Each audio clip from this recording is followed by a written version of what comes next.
entre octubre del 2022 y eh, marzo del 2023. Él es doctor en ciencia política por la Universidad de Glasgow, maestro en asuntos internacionales por la Universidad Nacional Australiana y licenciado en Relaciones Internacionales por el Tecnológico de Monterrey. Miembro del Sistema Nacional de Investigadores desde 2017 en el CONACYT en México. Su principal línea de investigación es sobre teoría y pensamiento internacional. Vamos a darles entonces la palabra al doctor Ricardo Villanueva. Adelante, Ricardo. Muchísimas gracias, Adriana. Y a nombre de todos los que estamos participando el día de hoy, deseo expresar nuestro agradecimiento tanto a ti como al equipo de trabajo por la organización de este evento. Los académicos de relaciones internacionales regularmente describen a la disciplina como predominantemente americana. La narrativa ortodoxa, contada a través de los llamados grandes debates, refuerza esta visión señalando que los principales intelectuales de la historia de la disciplina eran estadounidenses o británicos, además de hombres. No fue sino hasta los años 80, cuando supuestamente las mujeres a través del feminismo comienzan a explicar los asuntos internacionales, pero nuevamente eran mujeres occidentales. La marginalización de las voces del sur global en relaciones internacionales y también de las mujeres, pero no únicamente a ellas, ha creado un vacío importante en el conocimiento. La sección especial que estamos presentando hoy abre la celebración del 100º aniversario de International Affairs, como lo mencionó ya la doctora Adriana, uno de los journals más prestigiosos de la disciplina a nivel internacional. Busca hacer una importante contribución para visibilizar el trabajo que se ha realizado en Latinoamérica para entender los asuntos internacionales. Y esto es importante para desacreditar el mito de la exclusividad estadounidense y británica, no solamente en relaciones internacionales, sino en EPI también, que es una subdisciplina de RI, Economía Política Internacional, y la historia del pensamiento internacional, muy relacionada también con relaciones internacionales.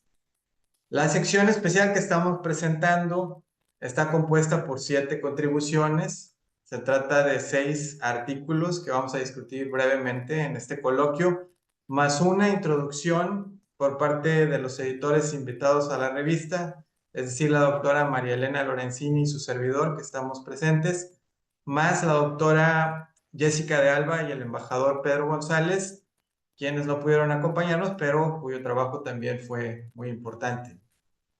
Ahora voy a pasar a abordar uno de los artículos precisamente de la sección especial, el que trata sobre Alicia Moreau.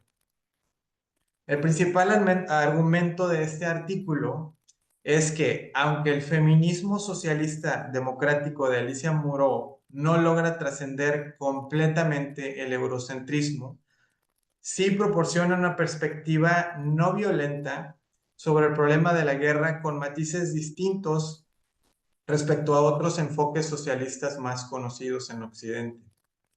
Además, la perspectiva de Moreau recuerda a los tomadores de política sobre la importancia de las mujeres, de la democracia y de la educación para alcanzar una sociedad internacional más pacífica y equitativa. El artículo lo dividí en 3 grandes secciones. La primera aborda brevemente la vida y trabajo de Moreau. La segunda analiza las causas de la guerra según ella. Y la tercera finalmente brinda soluciones para la guerra de acuerdo a Moreau. Entonces, la primera sección del artículo aborda la vida de Moreau. Aunque ella nació en Inglaterra en 1885, a muy temprana edad se fue a vivir a Argentina, cuando apenas tenía 4 años. Entonces, para ella ella estaba consciente, pues, toda su vida en Argentina, ¿no? Ahí radicó y murió a los 100 años de edad. Una mujer muy longeva que, pues, se consideraba latinoamericana, argentina, y que fue feminista, socialista y activista una luchadora incansable de los derechos sociales de la clase obrera y de las mujeres. Quizá, me atrevería a decir, la mayor defensora del sufragio de las mujeres en Argentina durante la primera mitad del siglo XX. Fue creadora de múltiples instituciones y editora de varias revistas feministas y socialistas, además de escritora de docenas de artículos relacionados con asuntos internacionales, pero la conocemos poco en relaciones internacionales. En cuanto a las causas de la guerra, para Moreau había tres grandes explicaciones. Primeramente, derivada de su visión socialista, el capitalismo era una de esas causas. Como la mayoría de los socialistas, Moreau creía que los capitalistas tenían intereses económicos en la guerra. Los vendedores y los fabricantes de armas, por ejemplo, se beneficiaban directamente de ella. Además, los capitalistas manipulaban a los gobiernos que realizaban conquistas imperialistas para la adquisición de materias primas y mercados nuevos para sus productos. Sin embargo, Moreau siempre matizaba los argumentos, siempre le añadía algo nuevo, se movía dentro de las tradiciones que utilizaba. En este sentido, no creía que el capitalismo fuera la única explicación de la guerra, por ejemplo. Pues el capitalismo, la guerra antecedía al capitalismo. Ya había guerras antes de que existiera el capitalismo. Y para Moreau, de hecho, algunas guerras se explicaban por el capitalismo, pero no todas. Además, argumentaba que si bien los gobiernos eran manipulados por la burguesía, inicialmente, al menos en el caso de los gobiernos autocráticos, ya cuando se fortalecían los líderes autoritarios, una vez llegados al poder, entonces dejaban de obedecer a las clases dominantes, a la clase capitalista, y pues buscaban sus propios intereses, particularmente relacionados con su propia gloria. La segunda causa de la guerra para Moreau era precisamente el autoritarismo. Esto le permitía explicar las guerras antes del capitalismo y las guerras en las que países socialistas estaban involucrados, caso de la Unión Soviética. Entonces, para ella los gobiernos autoritarios concentraban mucho poder en un solo individuo, además de que el ejército se inmiscuía muy de cerca con las políticas gubernamentales y estaba entrenado para la guerra. Más aún, los gobiernos autoritarios requerían exaltar su poderío militar para disuadir amenazas tanto externas como internas de su propia población, como rebeliones. Y todo esto lo que hacía, según Moreau, es que pues hacía que los regímenes autoritarios se volvieran más propensos hacia la guerra. La tercera variable explicativa para la guerra para Moreau era la indiferencia de la población y la manipulación que ésta recibía de parte del gobierno. En esto divergía de otros enfoques socialistas y liberales como la paz democrática, que ven a las masas como inherentemente pacíficas. Para Moreau esto no era el caso. Los individuos tenían cierta responsabilidad en la guerra. Si los ciudadanos no votaban en contra de aquellos líderes populistas que parecían que iban a ser dictadores, o no los paraban cuando ya iban iniciando a través de la protesta, pues tenían también responsabilidad. Caso de Hitler, por ejemplo. Y también Moreau se quejaba frecuentemente de cómo el nacionalismo era utilizado como un instrumento por parte de los gobiernos para exaltar la guerra. Ahora bien, si Moreau tenía tres principales causas de la guerra, también tenía tres soluciones. Y si el capitalismo era una de esos principales males, pues el socialismo, por consiguiente, era una fuerza importante para disminuir las guerras, aunque no la única. Sin embargo, este socialismo, decía Moreau, tenía que tener ciertas características. Y había dos características que solucionaban las otras dos causas de la guerra. Una de ellas es que tenía que ser democrático, y con esto pues se solventaba el problema del autoritarismo como causa de guerra. Entonces había que llegar al socialismo por medios democráticos, no podía ser por líderes carismáticos, se requería más de un partido en la política. Y el socialismo, además de eso, tenía que incluir a las mujeres. Esto obviamente era necesario para una democracia, pero además las mujeres jugaban un papel fundamental en la mente de Moreau para solucionar la guerra, porque si bien los gobiernos utilizaban el nacionalismo para influir en las personas, las mujeres debían jugar un papel equivalente en cuanto a la educación. Debían influir, pero positivamente en la educación, tanto en la familia como pues en las escuelas, en las universidades, imprimiendo una mentalidad pacifista. Para Moreau, los seres humanos tenían dos grandes influencias. Por un lado, la herencia y por otro lado, pues era una construcción social también. Y esto último era más importante, pero la herencia también jugaba un rol. Ella era médico, entonces, pues tenía esta visión. Entonces había que moldear un poco esos factores hereditarios, particularmente en el caso de los hombres, en el caso de los niños que tenían una tendencia mayor hacia valores relacionados con la guerra. Entonces las mujeres por eso jugaban un papel fundamental tanto en casa como en la educación y en las instituciones, porque aparte tenían una visión mucho más pacifista y eran las principales víctimas de la guerra.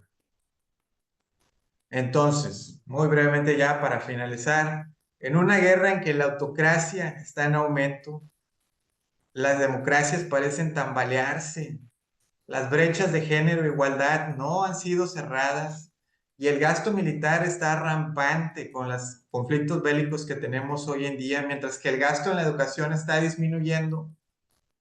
Creo que podemos pensar en el pensamiento latinoamericano de Elisa Muró como una buena alternativa para brindar nuevos, precisamente alternativas para las relaciones internacionales, comprender mejor los asuntos globales. Muchas gracias, profesor Ricardo, por darnos esta visión de Alicia Muró sobre este tema, ¿no? Que es tan importante, básico, ¿no? En las relaciones internacionales, digamos, tanto sus propuestas de las causas de la guerra y también estas soluciones. Interesante, y además que es un momento justo, digamos que cuando lo está planteando todavía para romper esta idea, ¿no? De relaciones internacionales solamente a partir de 1919, ¿no? Entonces, también, y también de manera muy tradicional, ¿no? De quiénes son los pensadores, quiénes son quienes proponen y teorizan sobre relaciones internacionales.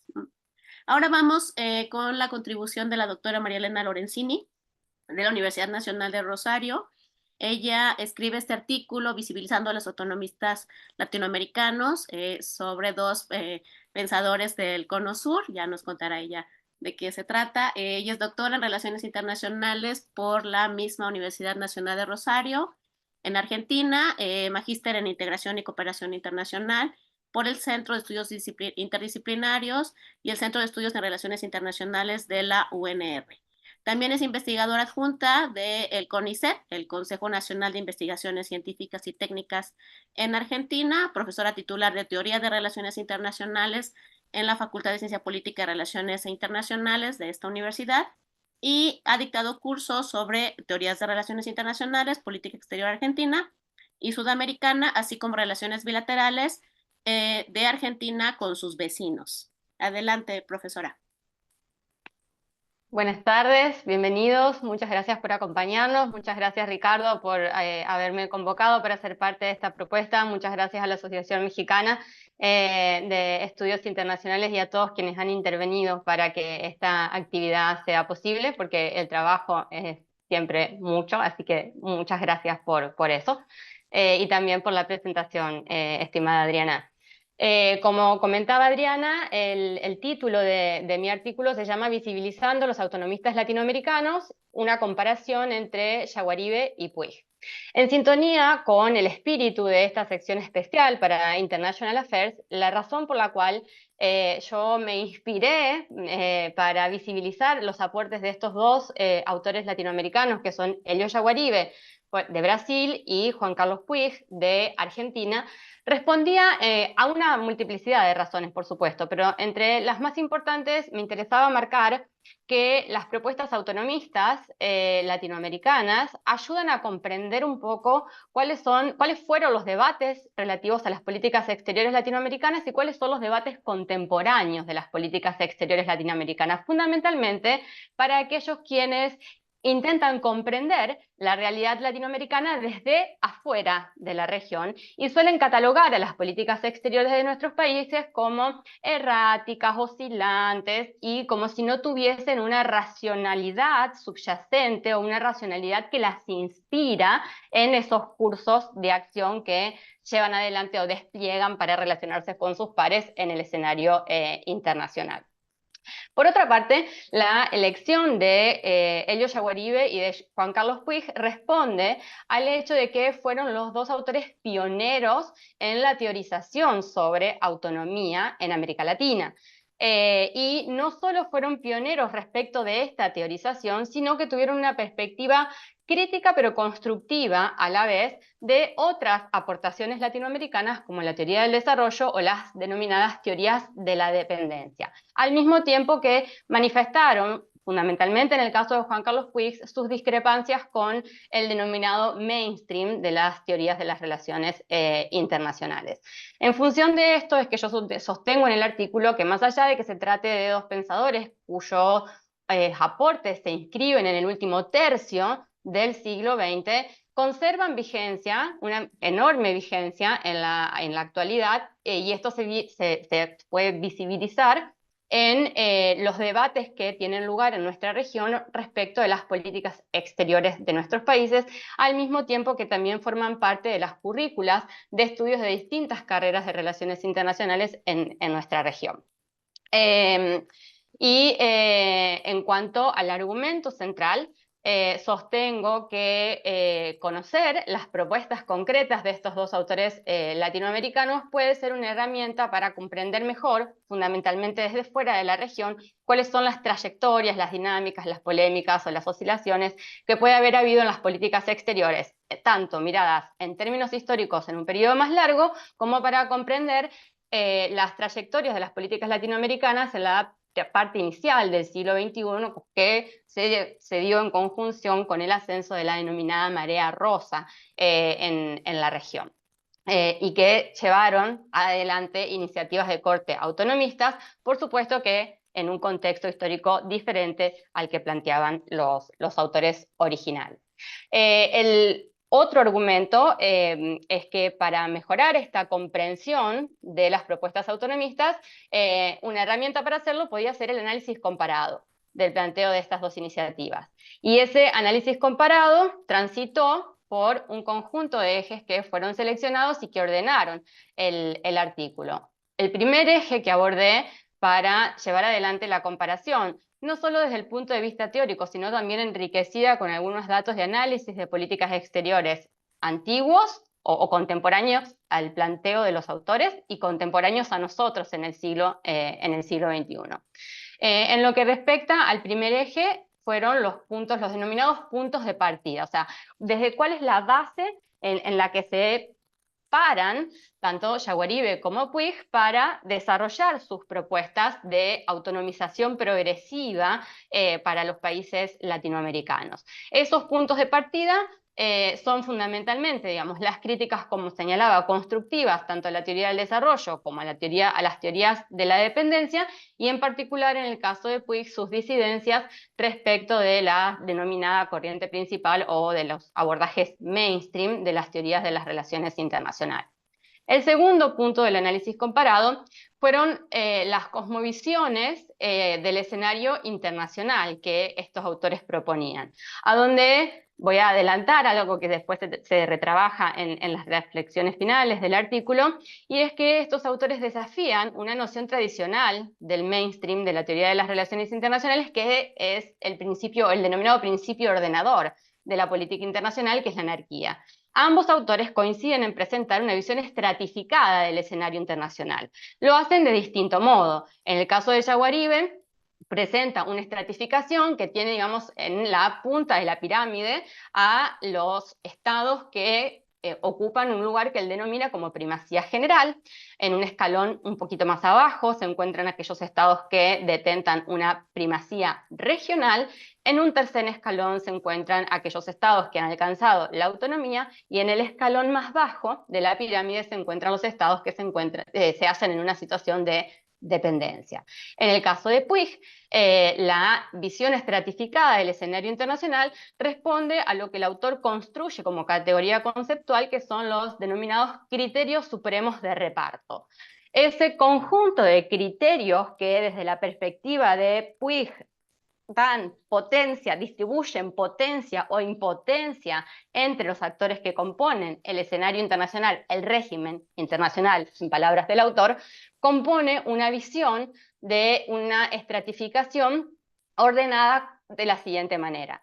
En el pináculo de esa pirámide se encuentran los repartidores supremos, en un eslabón medio o intermedio los repartidores intermedios, y en la base de esa pirámide se encuentran los recipiendarios. Un tercer eje del análisis comparado se centró en dos categorías conceptuales que son muy importantes en el planteo tanto de Yaguaribe como de Puig. Refiere fundamentalmente a los conceptos de viabilidad nacional y de permisibilidad internacional. Para ser breve y no excederme en el tiempo, ambos conceptos son visualizados por los autores como requisitos necesarios que los hacedores de política deben tener en mente al momento de diseñar estas estrategias de corte autonomista o estas estrategias autonomizantes para sus políticas exteriores. La viabilidad nacional, como su nombre lo indica, refiere particularmente a un conjunto de recursos críticos endógenos de los estados, vinculados no solo al desarrollo económico o al crecimiento económico, sino también, digamos, a las capacidades políticas de las élites, dirán los autores, ambos autores, y también al concepto de permisibilidad internacional, que está anclado en la perspectiva de estos dos autores en el contexto internacional de Guerra Fría. Por lo tanto, digamos, hay algunas cuestiones asociadas al contexto histórico que han sido modificadas, como yo decía, en el diseño de políticas exteriores de corte autonomista a inicios del siglo XXI.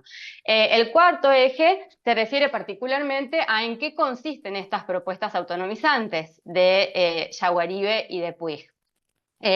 Fundamentalmente, en el caso de Yaguaribe, esto puede observarse en un conjunto de categorías conceptuales, como son la dependencia satelizante o la autonomía, que puede alcanzarse a través de dos vías. Una es la vía revolucionaria, a la que le asigna escasas chances de ser exitosa en el contexto histórico primigenio en el que Yaguaribe escribió, así como también va a considerar que es una estrategia que no va a dar resultados o que no va a ser fructífera a inicios del siglo XXI, que es donde se inscriben sus últimos trabajos. En el caso de Puig, las categorías que se presentan como un tándem con las de Yaguaribe son la de dependencia paracolonial, que se asocia con la de dependencia satelizante, la de dependencia nacional, que se conecta, aunque presenta matices diferenciadores, con la de dependencia satelizante de Yaguaribe, la autonomía heterodoxa, que se conecta con la autonomía como proceso en el planteo de Yaguaribe, y la autonomía secesionista, que se conectaría con la vía revolucionaria para alcanzar la autonomía en el proyecto de Yaguaribe. Además de plantear estas situaciones diversas a través de las cuales los estados latinoamericanos pueden incrementar sus márgenes de maniobra en la política internacional, reduciendo el peso de los condicionantes externos, van a incluir una herramienta adicional. Digo, no solo van a pensar que las élites deben conducir los procesos de autonomización y que el hecho de que se trate de un proceso quiere decir que no es algo de corto plazo, sino que la autonomía o el proceso de autonomización tiene un carácter estratégico que se proyecta en un horizonte temporal de mediano y de largo plazo. Y que si se trata de un proceso que se proyecta en un horizonte temporal más allá del corto plazo, debe ser sostenible. Y esa era una gran preocupación de ambos autores en el contexto original, o sea, en el contexto histórico original en el que escribieron. Sin embargo, digamos, esa preocupación por la sostenibilidad de las políticas exteriores de perfil autonomista también va a estar vigente a inicios del siglo XXI con un contexto histórico diferente. ¿Qué puede potenciar esa búsqueda por la ampliación de los márgenes de maniobra para estos dos autores? La integración regional, en sus distintas formas. En el contexto original de la Guerra Fría, la integración regional era pensada como un instrumento que tenía un carácter cuasi defensivo frente a una posible intervención militar por parte de la potencia hegemónica en el hemisferio occidental, esto es claramente Estados Unidos. A inicios del siglo XXI, esos condicionamientos externos o esa integración entendida de manera amplia, no solo como integración económica, sino incluyendo la concertación política y los distintos procesos de cooperación que tuvieron lugar en nuestra región y fuera de ella. También lo que buscaban era aumentar el volumen de la voz de los países sudamericanos o de los países latinoamericanos en los distintos foros internacionales. O sea, la participación en los foros, sean regímenes o sean instituciones más formales de la política internacional, era, si se llevaba a cabo de manera colectiva, podía generar esa ampliación de los márgenes de maniobra en las negociaciones dentro de estos foros internacionales y resultar más favorables a los intereses de los países latinoamericanos. Para finalizar, me interesaría resaltar un par de cuestiones. Una es la vigencia del planteo de estos autores al punto tal que fueron retomadas remasterizadas por otros autores más contemporáneos, como es el caso de Russell y Tocatlián, con el concepto de autonomía relacional, y el caso de Cepoloni y Vigevani, con autonomía por la diversificación. Este legado autonomista marca, digamos, que la autonomía no es algo que se consigue o se conquista de un día para el otro. Como decíamos, se trata de un proceso de carácter estratégico, lo que implica la ampliación del horizonte temporal. Se trata de un perfil que tiene una racionalidad subyacente, solo que es diferente de la racionalidad limitada, o el concepto de racionalidad limitada que suele utilizar el mainstream, reducido a la idea de costos y beneficios, y medidos en el corto plazo. Y el otro punto que me interesa resaltar es que el análisis de las situaciones empíricas que se van dando a lo largo del artículo muestran o buscan evidenciar la existencia de esta racionalidad subyacente diferente en los distintos cursos de acción o las distintas políticas exteriores de corte autonomista que se dieron a inicios del siglo XXI, pero también nos advierten de los peligros cuando los signos políticos o las características ideológicas de los gobiernos cambian. Digo, si la apuesta es por la autonomización como un proceso, debe haber un compromiso de las élites y de las sociedades por hacerlo sostenible para que las iniciativas que se van desarrollando no caigan en el olvido o no fracasen como sucedió o se retroceda como sucedió en algunos casos luego de la marea de la etapa de marea celeste que fue seguida de la marea rosa. Muchas gracias a la doctora Lorenzini sobre esta gran introducción, ¿no? Sobre todo este tema tan importante para entender sobre todo el concepto de autonomía, ¿no? Que es tan central para los teóricos latinoamericanos y en particular sobre todo las contribuciones desde el Cono Sur. Vamos a escuchar ahora a Melissa de Ciancio. Ella es investigadora del área de Relaciones Internacionales de Flaxo. Nos está ya poniendo su presentación. Este artículo, como pueden ver ahí, es sobre el nexo entre academia y práctica, ¿no? Que siempre también es un desafío en nuestra disciplina, sobre todo para cuestiones y temas específicos de política exterior. Ella es investigadora, yo decía, del área de Relaciones Internacionales de Flaxo, también investigadora asistente del Consejo Nacional de Investigaciones Científicas, CONICET, en Argentina. Actualmente es la coordinadora académica de la maestría en Relaciones Internacionales de Flaxo, Argentina, docente en esa institución e investigadora senior de la Universidad de Münster en Alemania, doctora en Ciencias Sociales por la Flaxo Argentina, magíster en Relaciones Internacionales y Negociaciones Internacionales por la Flaxo y por la Universidad de San Andrés, y licenciada en Ciencia Política por la UBA, la Universidad de Buenos Aires.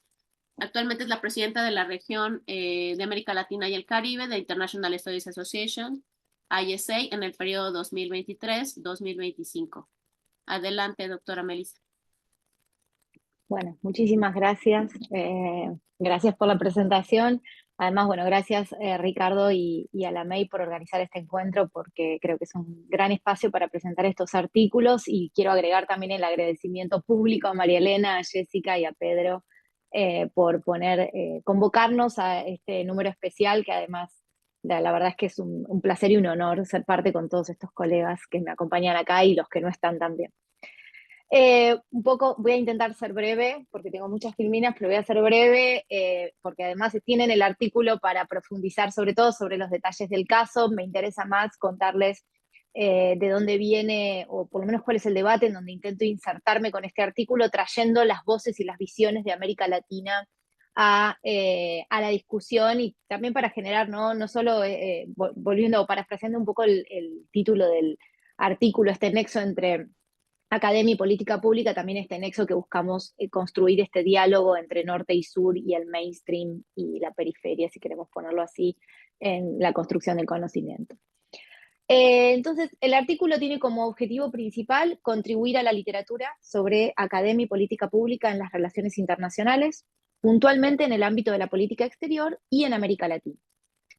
Estudiar este caso específico de América Latina lo que nos permite es comprender cuál es la relevancia que tiene esta interacción para el desarrollo de los enfoques teóricos y las conceptualizaciones autóctonas. Mucho de lo que venía contando María Elena, y creo que nuestros trabajos dialogan de una manera no solo complementaria, sino muy cómoda. Y creo que, bueno, que estudiar esto nos permite ver de dónde viene digamos, cómo se dan estos desarrollos, este desarrollo entre el enfoque teórico y las conceptualizaciones autóctonas, y también pensar en el diseño e implementación de estrategias de política exterior. Cómo se llevan, cómo se diseñan, cómo se piensan, de dónde vienen esas ideas, ¿sí? Y en base a qué se desarrollan. También nos permite indagar un poco sobre el comportamiento y la toma de decisiones de los estados en los países latinoamericanos, y cuál es su forma particular de influir, dar forma a las dinámicas nacionales y regionales, y tratar de ver cómo se participa, ¿no?, en la política internacional desde la periferia. Por lo tanto, en este marco, lo que intento realizar en este artículo es llenar este vacío existente que hay en la literatura sobre academia y política pública en relaciones internacionales, que ha sido muy desarrollado en los debates del norte global, especialmente en Estados Unidos, pero que en América Latina se han abordado en menor medida, más allá de, por supuesto, el trabajo emblemático que ha hecho Arlen Tigner en su momento. Creo que dar continuidad, profundizar sobre este debate dentro de la discusión en América Latina es fundamental. Así que lo que intenta hacer el artículo, queda mal, creo que lo hace, o por lo menos aborda, esta cuestión de cómo se relacionan la teoría y la práctica en la política exterior de América Latina, principalmente para comprender, como decía antes, este comportamiento y el proceso de toma de decisiones en los países periféricos, y la manera en la que se conciben y diseñan las interacciones dentro de la región y de la región con el mundo. En este sentido, lo que hago es utilizar el caso específico, más allá de que intento abordar o busco abordar la política exterior en América Latina, o el ámbito geográfico sobre el que se focaliza el trabajo es América Latina. Sí hay un foco especial en el caso argentino, en parte por muchas de las cuestiones que venía contando María Elena, pero Argentina nos da un caso muy ilustrativo, que es muy relevante para poder discutir sobre esto que propongo en el artículo. Del trabajo se desprende que una parte de las teorías de política exterior latinoamericana más representativas y relevantes han sido desarrolladas por académicos argentinos y difundidas al resto de la región. Entre las más destacadas se encuentran, bueno, Centro Periferia, desarrollado por Prebisch, todas teorías que nosotros como especialistas de relaciones internacionales conocemos, desde ya la teoría de la autonomía que contaba y sobre la que trabajó María Elena y viene trabajando Rosario con muchísima expertise hace muchísimos años, de Juan Carlos Puig, y el realismo periférico de Carlos Escudé. Y muchas otras conceptualizaciones. Yo tomo algunas para después poder desarrollar el argumento. Entonces, estos debates en relaciones internacionales argentinas se fueron difundiendo hacia la región a través de distintos canales, de distintas redes, sobre las que también trabajo en el artículo y ahora voy a ir a eso, y la relación entre diversas redes y personas que se dedicaron a la política pública y que también tuvieron una fuerte impronta académica, que fueron impulsando el desarrollo de la investigación en relaciones internacionales, que fue cada vez profesionalizándose más a nivel local y regional, y también influyendo en el proceso de toma de decisiones. Por lo tanto, son dos procesos que se fueron dando en paralelo, ¿no? Y ahora voy a ir un poco a eso. Estoy tratando de ser muy veloz. Entonces, esta estrecha participación que vemos y este involucramiento que hay de los académicos argentinos en la toma de decisiones también nos permiten ilustrar dinámicas que son similares en otros países de América del Sur, como sucedió con Chile, con Ecuador, con Colombia, Uruguay, donde los académicos también han tenido una alta influencia en la formulación de políticas públicas. Estas experiencias contrastan en medida con el caso de Brasil, donde Itamaraty fue quien ha dominado el aparato de toma de decisiones de la política exterior de ese país, y también la producción académica en sus inicios sobre relaciones internacionales. Por lo tanto, creo que al explorar este caso de América Latina en general y de Argentina en particular, se van obteniendo, a mí me permite obtener algunas perspectivas que contribuyen a pensar y además no solo eso, sino contribuyen a realizar intercambios de conocimiento, ¿no? Dentro de la teoría de relaciones internacionales y también en su aplicación práctica, tanto a nivel regional como a un nivel más amplio a nivel global, ¿sí? Entonces, lo que presento en el artículo son dos argumentos fundamentales. En primer lugar, que esta participación específica de académicos en la política contribuye a la comprensión de la construcción teórica y las decisiones y comportamientos en la formulación de políticas de los países periféricos. Y en segundo lugar, que esto tiene implicancias más amplias para la política pública, ya que los países latinoamericanos han influido en las relaciones internacionales a nivel global al participar activamente y contribuir a la definición de normas y a la definición de la gobernanza global.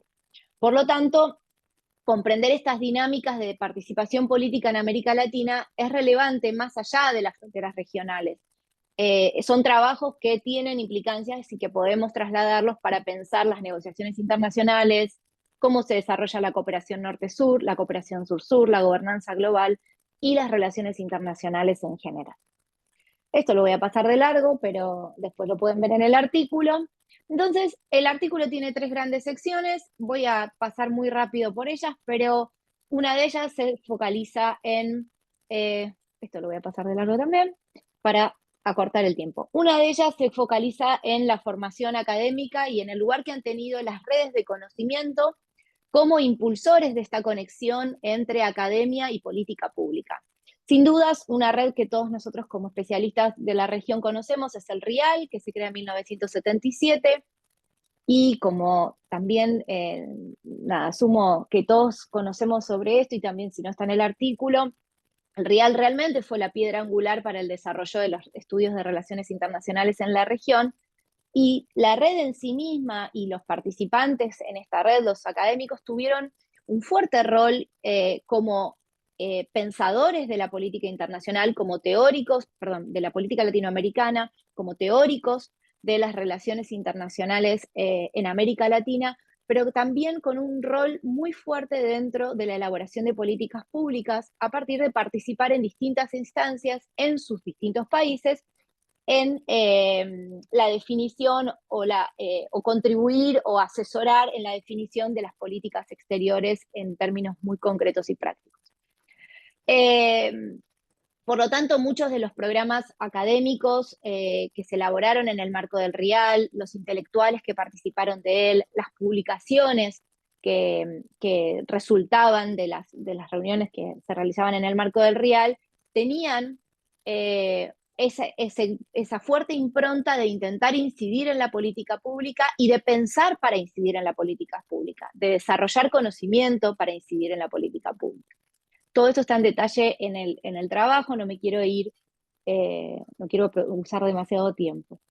La segunda sección del trabajo aborda específicamente el caso argentino y cómo se va desarrollando desde una perspectiva histórica, cómo se va construyendo en parte el estudio sobre lo internacional, pero también el estudio sobre política exterior. Y cuando uno mira esta trayectoria, se ve claramente esta vinculación, esta fuerte vinculación entre pensar lo internacional y pensar la política exterior con una fuerte impronta práctica. A partir de las distintas redefiniciones y ajustes que va teniendo la definición de qué es lo que se va a entender por relaciones internacionales en Argentina, y también que en gran medida durante mucho tiempo relaciones internacionales se entendía como política exterior. Los estudios sobre política exterior copaban, no sé si copaban por completo el escenario, o por los trabajos y los estudios sobre relaciones internacionales, pero siempre tuvo una fuerte impronta práctica. Estas redes o esta interacción que se dio entre los académicos que participaban de la vida política, tanto a nivel regional como a nivel nacional, fueron definiendo también una base compartida de pensamiento, ¿sí? De cómo del tipo de ideas que se desarrollaban y cómo debían ser diseñadas, pensadas y ejecutadas en el marco de la política exterior, en el contexto latinoamericano y a nivel local en cada uno de los países. En esto, algunos de los conceptos que María Elena también mencionó, sin dudas, la idea de centro-periferia, dependencia, autonomía, fueron como un terreno común que sentó las bases de gran parte de la investigación y también de la práctica de la política exterior, y ahora lo vamos a ver. Para ir muy rápido, la última sección del trabajo lo que aborda es justamente esta relación que hay interconectada entre investigación en relaciones internacionales y la formulación de políticas en el caso específico argentino. Pero de dos teorías o de dos grandes conceptualizaciones que trascendieron las fronteras de Argentina y que se diseminaron por el resto de la región. Todos sabemos hoy de qué hablamos cuando hablamos de autonomía y de qué hablamos cuando hablamos de, por ejemplo, realismo periférico. Justamente estas dos teorías, o estos dos marcos, sirvieron como base teórica para dos políticas específicas que se implementaron tanto cuando Puig fue ministro de Relaciones Exteriores en Argentina, como cuando Escudé fue asesor del Ministerio de Relaciones Exteriores argentinas durante la década del 90. Entonces son dos marcos conceptuales, dos marcos teóricos que se trasladaron a la política pública para darle una base fundamental o de fundamento a lo que luego se terminó implementando. Por supuesto, no quiere decir que se haya implementado de rajatabla todo lo que de hecho, hay grandes discusiones de Escudé en torno a cómo debería haberse aplicado el realismo periférico en la práctica, pero bueno, sí sirvieron de base para eso. Para cerrar, a ver, ¿por qué no me pasa ahí está. Para cerrar algunas reflexiones finales. El artículo entonces explora esta relación entre investigación académica y formulación de políticas públicas en América Latina, con un foco en el caso de Argentina. Tanto en la región, por supuesto que los casos particulares, es muy difícil hablar de la región, pero por una cuestión de simplificar, lo hago, pero bueno, en muchos de los ámbitos de investigación de las relaciones internacionales y la aplicación de política pública están estrechamente entrelazados. Hay un esfuerzo conjunto, o hubo un esfuerzo conjunto para abordar cuestiones relacionadas con el estatus periférico de los países y las condiciones de dependencia de la región. Después, por supuesto, cada caso nacional, en la práctica, la manera en la que se entiende la salida de esa dependencia, de ese estatus periférico, varía o ha variado históricamente y sigue variando, incluso dentro de cada uno de los países, pero sí nos permite ver que este nexo existe, que ha tenido repercusiones concretas en el diseño e implementación de algunas políticas públicas. Y volviendo a algunas de las cuestiones que motivaron inicialmente el trabajo el caso argentino lo que nos permite es ver estos patrones regionales más amplios, ¿no? Las teorías destacadas que influyen en política exterior, algunas de ellas, como decía, han surgido en Argentina y fueron permeando posteriormente el discurso regional de manera más amplia. Esas teorías fueron desarrolladas por académicos profundamente integrados, tanto en el ámbito político como en las redes académicas, lo que fomentó un diálogo regional sobre aspectos claves de la política exterior latinoamericana. Sobre todo cuando uno piensa en el real en su momento, pero también en otros momentos históricos. Dado que gran parte de esta literatura se centra en el norte global, creo que la incorporación de una perspectiva latinoamericana enriquece el debate sobre este nexo entre política pública y academia, sobre todo porque en muchos casos el hecho de que haya una tendencia hacia pensar soluciones prácticas o que esté tan marcado por lo práctico, como dijera Arlene Tigner, tiende a ser usado de una manera peyorativa o como no suficientemente académica, como en parte decía María Elena al principio. Entonces creo que es importante traer estas discusiones a estos debates más amplios, con nuestra perspectiva, con una perspectiva latinoamericana y desde la experiencia de nuestros países. Me extendí un minuto, perdón. Muchas gracias. Todo bien, doctora Melissa, muchísimas gracias por tu participación y por justo darnos este panorama bien interesante sobre esta relación más estrecha, ¿no? Para el caso específico en Argentina entre teoría y práctica. Vamos ahora entonces con el doctor Fabricio Chagas Bastos de Harvard University, quien escribe su contribución sobre el desafío para los otros, inserción, agencia, reconocimiento en la política mundial. Él es investigador asociado en la Universidad de Harvard, en el Centro Weatherhead para Asuntos Internacionales.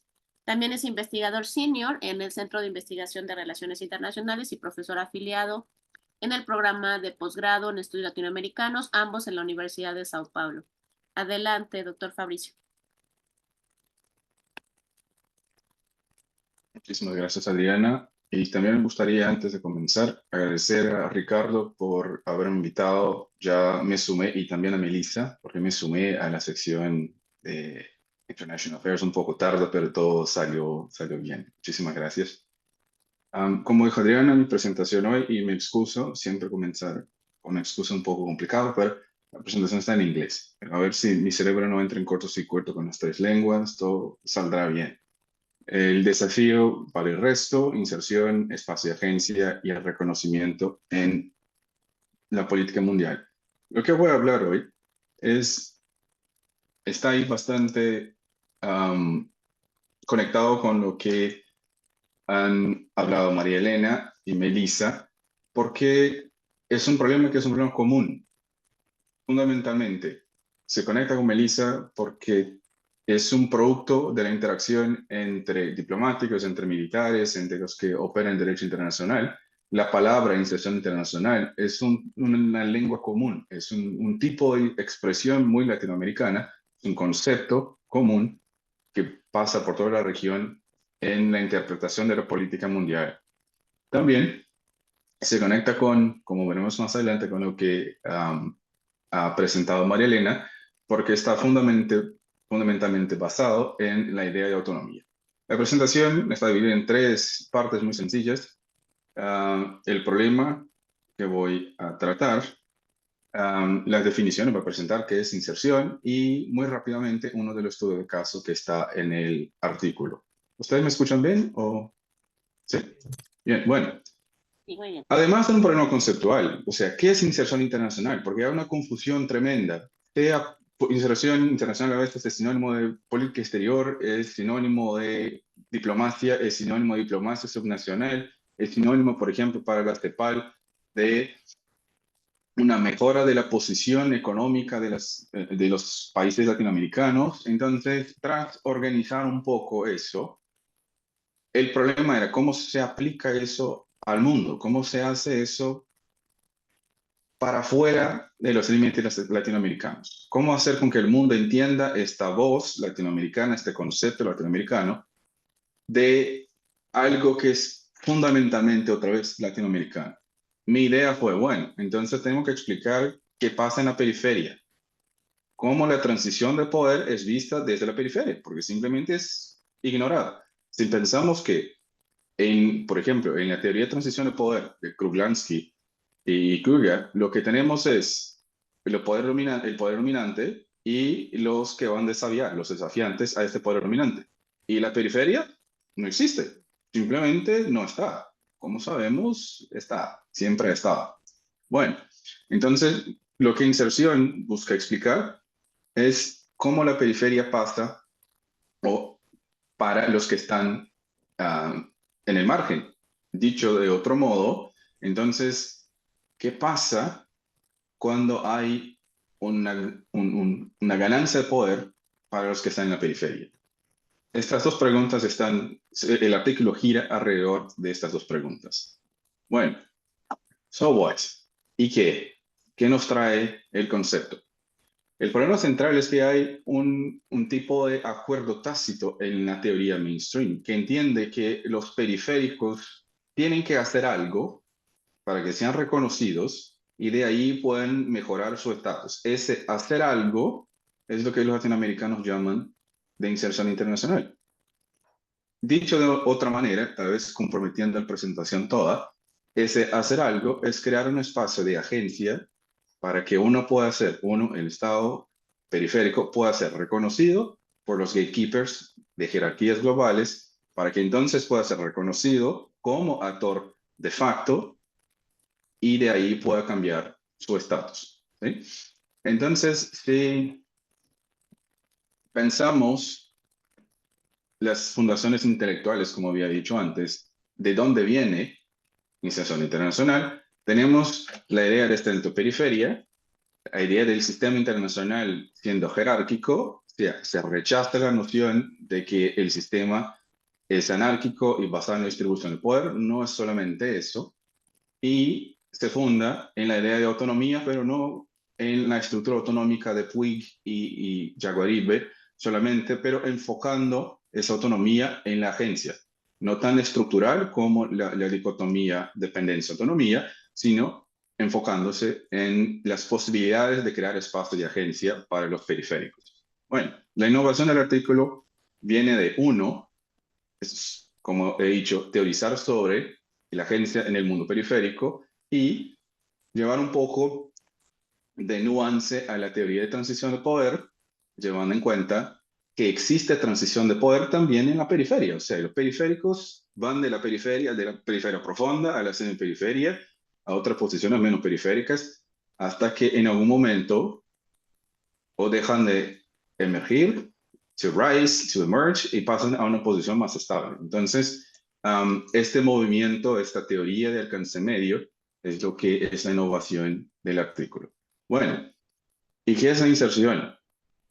La inserción asume que, como había dicho, esta cosa que se hay que hacer antes, asume que es la participación de facto en el marco jerárquico de las relaciones internacionales. Entonces, si jugamos un poco con la frase clásica de Wendt, agency is not what states make of it, es lo que los gatekeepers de las jerarquías permiten que los actores periféricos hagan de ella. Hay un elemento muy sutil ahí que hay el permiso. La inserción es crear el espacio de agencia para que se tenga el permiso de los que estructuran el orden para que se pueda actuar. Es jerárquico hasta los huesos, pero es lo que es. Es como la periferia ve el sistema. Es lo que es en el sentido, y ahí tributo a Arlene, que muestra que es fundamentalmente morgentaniano porque es basado en poder y también en la estructura jerárquica que se impone a la periferia. Bueno, ¿y qué se hace con inserción?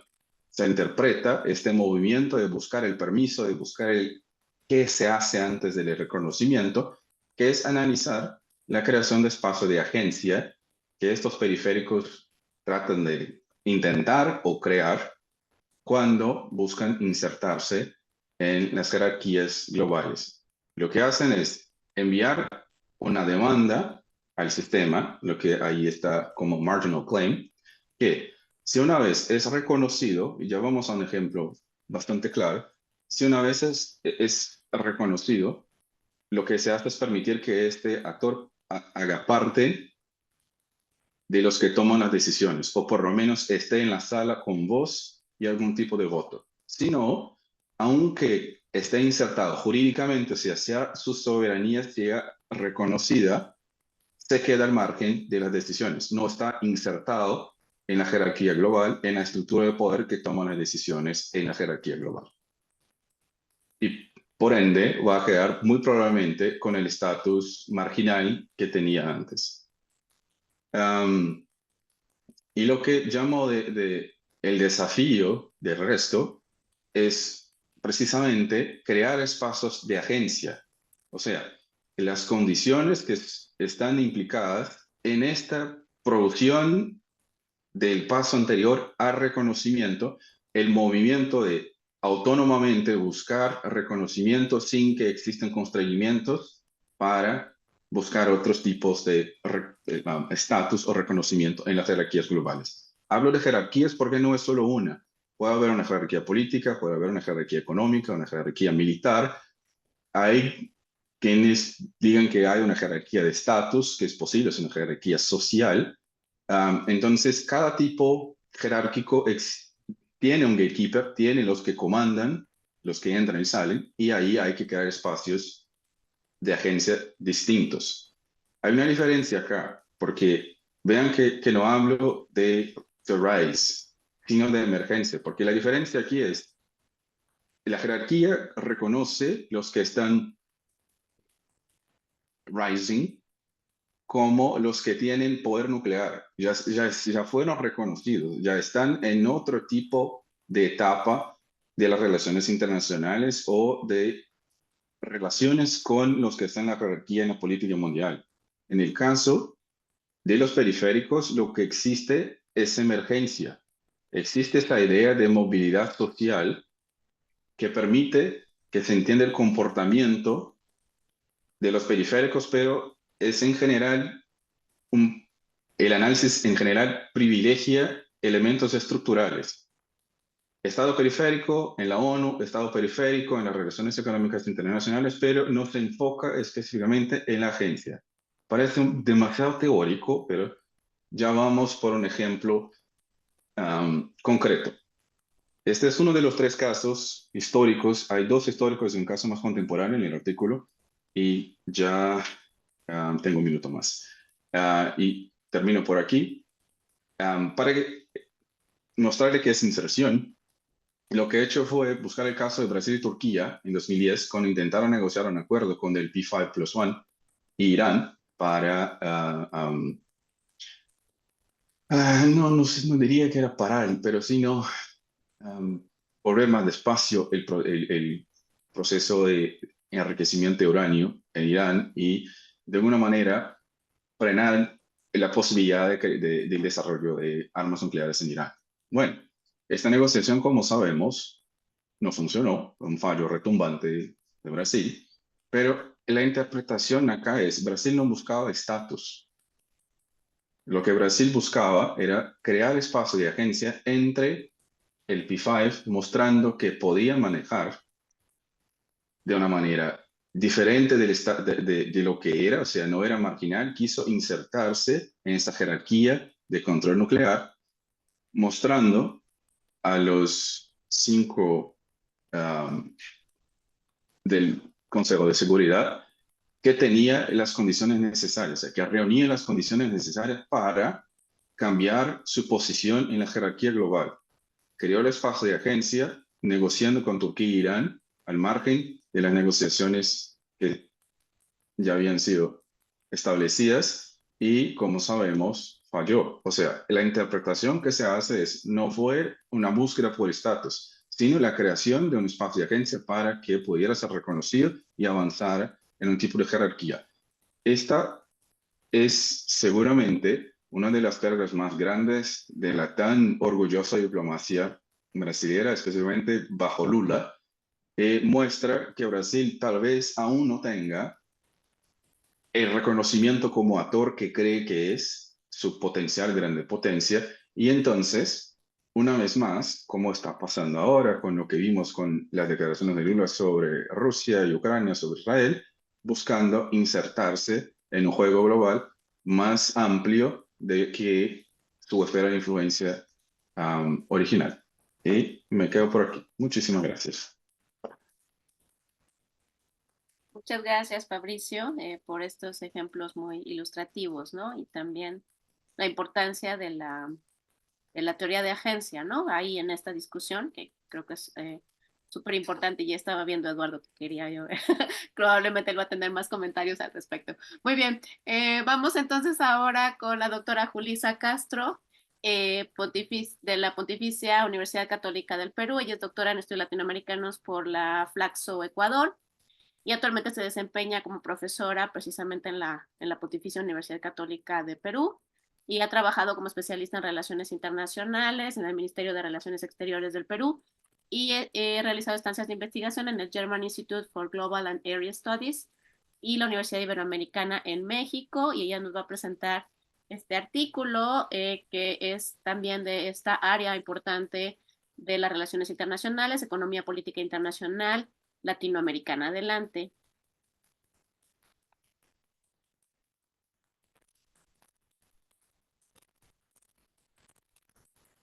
Creo que está cerrado el micrófono.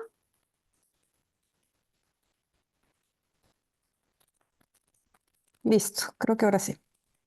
Adelante. Ahora sí me escucha. Sí. Perfecto. Muchas gracias por la presentación. Me uno al agradecimiento general por el esfuerzo, el trabajo de organizar esta sección especial en International Affairs y, por supuesto, el evento de hoy. Este trabajo es hecho en coautoría con la doctora Cynthia Quiliconi. El paper es titulado Latin American International Political Economy, Contributions Beyond the Transatlantic Divide. El planteamiento general de esta investigación parte teniendo en cuenta un poco lo que ya mencionaba Ricardo, es decir, una idea de unas relaciones internacionales globales en las que se comienza a visibilizar pues, realidades distintas, conceptos y abordajes distintos, mejor dicho, de realidades situadas dentro de la periferia y que han estado apartadas de los debates del mainstream finalmente de las relaciones internacionales. La EPI global forma parte de un esfuerzo que se articula como una subdisciplina de las relaciones internacionales a también capturar cuáles han sido los aportes a los estudios de la economía y política internacional que han estado por fuera de los centros académicos que por lo general están divididos dentro de una brecha conocida como la brecha transatlántica, una escuela americana y una escuela británica. Ha habido entonces un esfuerzo importante por contribuciones provenientes del Asia, África y por supuesto también para reconocer la trayectoria de los aportes de América Latina hacia los estudios de la economía política internacional. Entonces, de manera específica, este trabajo de investigación lo que busca es evidenciar el desarrollo de la economía política latinoamericana, sobre todo en el nuevo milenio, tomando en cuenta que existe un reconocimiento parcial, sobre todo en la región, reconocido en torno a los debates que han existido y que mis colegas que me han precedido lo han desarrollado bastante bien. Aquí, dentro de este contexto, sobre todo en el siglo XXI, comenzaron a haber un poco de cuestionamiento sobre si finalmente la EPI latinoamericana se trataba de una tradición desaparecida. Entonces, con búsqueda dentro de este contexto de debate general y de manera específica, se plantea este trabajo. Se ha dividido el trabajo, el paper, sobre el desarrollo de la EPI en América Latina en 2 secciones, una del siglo XX y la que aporta finalmente en mayor medida a los estudios de la economía política internacional. Dentro de esta investigación se encuentra en el siglo XXI, finalmente las conclusiones. En cuanto a la evolución del siglo XX, si bien la EPI latinoamericana se ha desarrollado antes que su concepción en el mundo anglosajón, lo ha hecho dentro de discusiones sobre desarrollo económico e inserción internacional. Esto ha conectado ya con perspectivas mencionadas antes, centro-periferia, una perspectiva estructuralista de la economía internacional, teorías de la dependencia, y finalmente conceptos ligados a la autonomía y los aportes que sobre todo han tenido para la política exterior. El objetivo central de tomar en cuenta esta sección dentro del paper fue justamente que parte del público al que llega International Affairs conoce parcialmente América Latina y tal vez con menos profundidad los aportes de la economía política de la región hacia los estudios de la economía política internacional. Finalmente, lo que se ha querido decir dentro de esta primera parte es que América Latina comenzó debatiendo sobre la relación entre el mercado y Estado y dentro de esas vicisitudes, pues mucho antes que el nacimiento formal de la disciplina. Posteriormente se pasa ya a un abordaje específico del siglo XXI, tomando en cuenta en los países que ustedes pueden ver en referencia, México, Brasil, Argentina, Chile, Colombia, no solo, por supuesto, por el peso económico que tienen, sobre todo por los aportes que han tenido a las relaciones internacionales. Ha ya habido una gran producción académica reflejando los distintos avances, debates interconectados a las principales preocupaciones que se tienen en este nuevo milenio sobre la economía política latinoamericana. No obstante, todavía se visibilizan ciertos vacíos en cuanto a aportes que sistematicen las publicaciones que se dan en distintas revistas latinoamericanas. Una de ellas, por ejemplo, la de Ramos y Escotelaro, que trabaja específicamente el caso brasilero, habla pues de que estas revistas son elementos centrales en el proceso de producción y difusión del conocimiento académico. Tomando en cuenta también esa base es que se planteó esta investigación considerando una serie de revistas como las que ustedes pueden ver acá, de los países de referencias.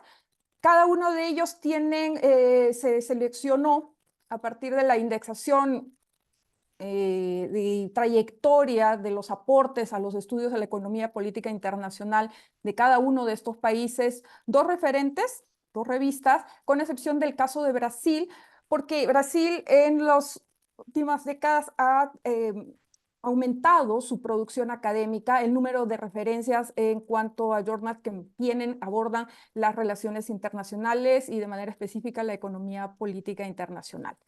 Es el único país, es más, de América Latina que tiene una revista especializada en economía política, que es la Brazilian Journal of Political Economy, y que por supuesto termina generando un sesgo dentro de la investigación por el peso que tiene.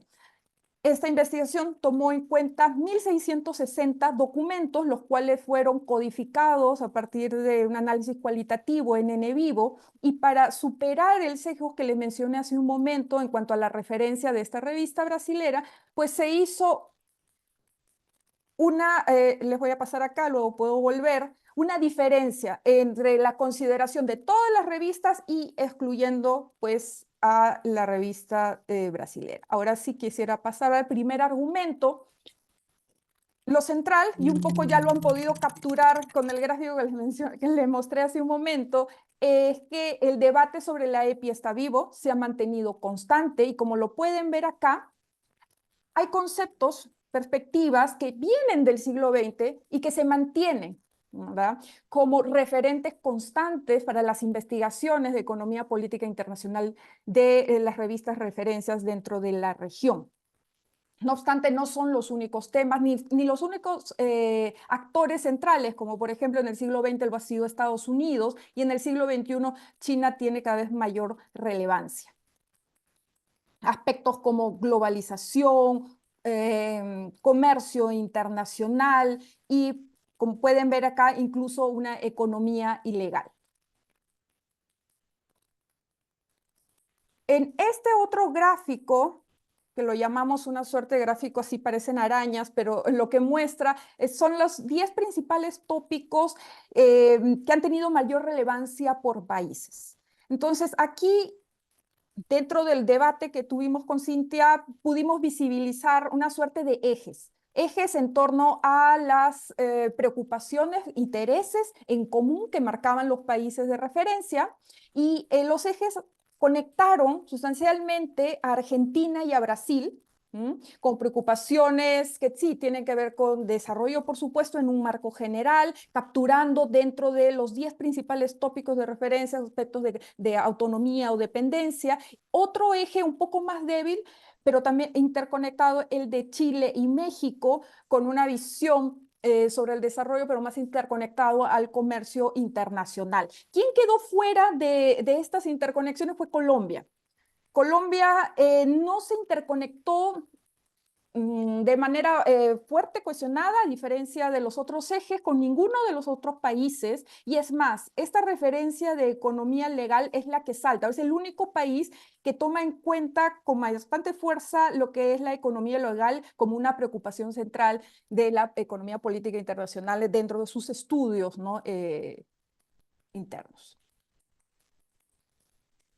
Aquí le quiero mostrar. Entonces, un segundo argumento central que se puede desprender de esta investigación es que, en contraste con los sesgos de las RRI dominantes que las lleva a concentrarse en los éxitos de las políticas, ya hay investigaciones un poco relacionadas sobre esto. Dresner-Narlikar, por ejemplo, han justamente enfatizado en este punto. Los debates sobre la EPI latinoamericana han estado estrechamente relacionados con la formulación de políticas que a menudo han examinado las adversidades y los fracasos de dichas políticas.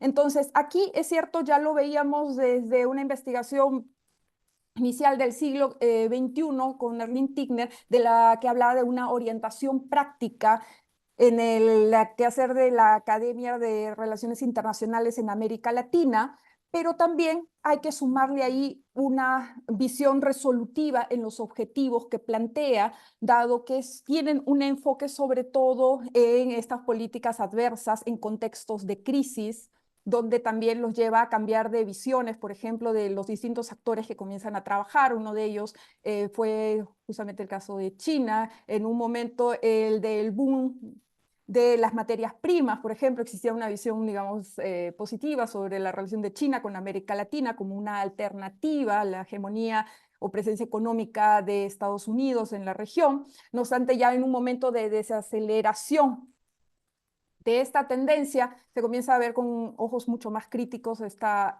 suerte, como lo llaman, nueva dependencia. Dos conclusiones finales dentro de las que he querido resaltar. Realmente hay otros elementos que, por supuesto, podría explayarme de acuerdo a los intereses que se puedan tener en las preguntas. Se los presento aquí. Primero, al conocimiento práctico le podemos agregar, además, una priorización de los fracasos de las políticas antes que las iniciativas exitosas, y con esto una visión objetivos, un planteamiento de objetivos resolutivos en torno a las prioridades que se establecen en la investigación, y que finalmente, rebatiendo las visiones que planteé en la parte de la presentación de este paper, la EPI latinoamericana no es extinta ni está en declive. Se han abierto nuevos debates sobre el regionalismo latinoamericano, el papel de China en la región, economías ilegales, así como nuevas formas de capitalismo dependiente. Bueno, con eso quiero cerrar. He querido ser bastante sucinta al respecto, pero los dejo a los comentarios que se puedan generar y, bueno, las preguntas también. Muchas gracias. Muchas gracias, doctora Julissa. Muy interesante, ¿no? Como, digamos, la diferencia enorme entre lo que se discute en otras partes del mundo, ¿no? Y en el mainstream de la economía política internacional también, respecto a esta producción de las revistas latinoamericanas. Vamos entonces ahora con Elodie Brun. Ella es profesora investigadora del Centro de Estudios Internacionales del Colegio de México. Nos va a presentar este artículo sobre contribuciones olvidadas de mujeres mexicanas en los inicios de relaciones internacionales. un tema pues realmente muy poco conocido, ya nos dirá Elodie al respecto. Sus líneas de investigación son las relaciones sur-sur, políticas exteriores latinoamericanas, participación de América Latina en organizaciones internacionales y contribuciones también latinoamericanas al estudio de la CRI. Entre sus últimas publicaciones está el libro en 2018, su libro, que es El cambio internacional mediante las relaciones sur-sur, publicado por el Colegio de México, y el libro co-coordinado con Marta Tawil, Latin American Relations with the Middle East, publicado por Routledge en 2022. También debo agregar que Elodie es coordinadora del Comité Académico de Política Exterior de la MEI, entonces estamos muy felices también de, pues, de esta publicación y participación de ella en esta revista International Affairs. Adelante, Elodie. Muchas gracias, Adriana, por la presentación. Buenas tardes a todas y todos. Y también me junto a los agradecimientos a Adriana, Ricardo y el equipo de AMEI por organizar este encuentro. Entonces, yo participo en la sección de la revista con un trabajo que se interesa por contribuciones en relaciones internacionales que defino como tempranas y olvidadas de mujeres mexicanas, y en particular estudio los casos de las 3 primeras internacionalistas del Centro de Estudios Internacionales del Colegio de México, Minerva Morales, Olga Pellicer y Rosario Green. El CI, como lo llamamos en México, fue creado en 1960 y se suele autodefinir como uno de los primeros centros de relaciones internacionales en América Latina. Existían instituciones especializadas, por ejemplo, en diplomacia. Se refiere aquí a RI en el sentido de un campo de estudio específico o hasta para algunas personas una disciplina. Un poco antes había nacido la revista Foro Internacional, que sigue existiendo hasta el día de hoy.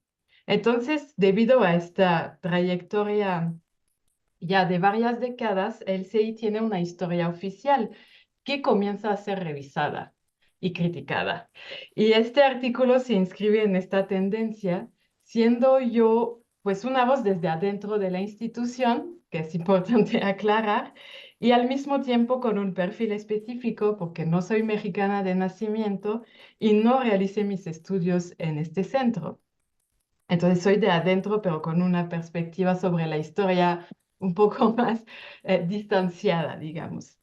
Según la historia oficial, que se puede consultar en algunos libros y testimonios, el CI se consolidó gracias al trabajo de 2 hombres, Mario Ojeda para las relaciones internacionales y Rafael Segovia para la ciencia política. De hecho, ellos 2 hicieron toda su carrera en el colegio y Ojeda también llegó a ser presidente de la institución. No fue así para las 3 mujeres que estudió y que salieron antes. En particular, ellas trabajaron en las décadas de los 60 hasta los 80 inicios de los 80 para Pellicer y mitades de los 80 para Rosario Green. El CI también es un centro que ha reconocido el papel de las mujeres en su seno más tarde. Esto se refleja en el perfil del cuerpo docente desde hace como 3 décadas por lo menos, y en el hecho de que varias han llegado a ser directoras. A lo mejor conocen los nombres de algunas de ellas, como Blanca Torres, quien fue la primera, Soledad Loaiza, Celia Toro o Ana Covarrubias. Las 3 que estudio trabajaron antes, ¿no? Y se conocieron entre ellas. O sea, Morales dio clase a Green en la UNAM y luego Olga Pellicer coincidió con las otras 2 en el CI y de hecho ha publicado testimonios muy lindos sobre esta época recientemente. Lo que sorprende entonces es la poca visibilidad de la obra y del esfuerzo de estas primeras 3 internacionalistas del CI.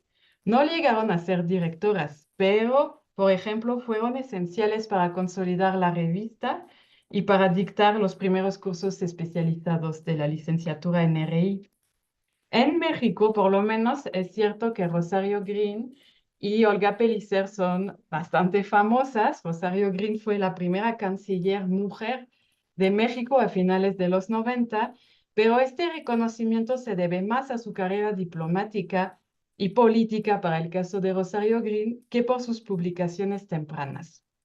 Sin embargo, en su momento, los libros que publicaron sí tuvieron eco y generaron debate.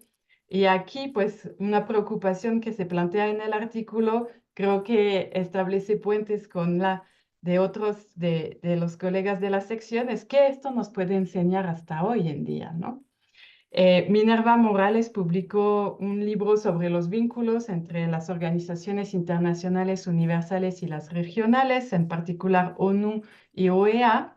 Olga Pellicer publicó un libro sobre el estudio de la política exterior de México a partir del caso de la Revolución Cubana.